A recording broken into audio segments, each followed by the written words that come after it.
Според договорот со изведувачот, патот е тампониран со што се обезбедени услови за непречено движење на возилата на јавното претпријатие за комунални дејности Комуналец од Гевгелија за транспортирање на отпадот до депонијата.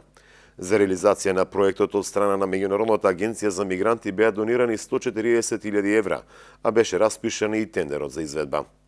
Времената депонија со електрична струја ќе се напојува преку фотоволтаични панели. Поради тоа, општина Гевгелија распиша јавен повик за изработка на проект и избор на изведувач на фотоволтаични панели. Постапка за избор на најповолната понуда е во тек. Паралелно, јавното претпријатие Комуналец веќе работи на инсталирање на водоводна линија за депонијата. Овие активности треба да бидат завршени до крајот на февруари годинава. Веднаш потоа започнува дислокацијата на старата депонија и нејзина ревитализација. За таа цел веќе изработен проект и обезбедени се 420.000 евра од преостанатите средства на грчкиот грант кои беа наменети за пречистителна станица.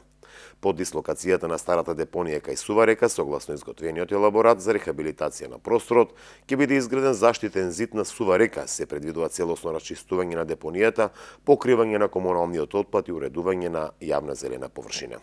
Според градоначалникот на општина Гевгелија Сашо Поцков, се очекува ревитализацијата на старата депонија да започне во март годинава.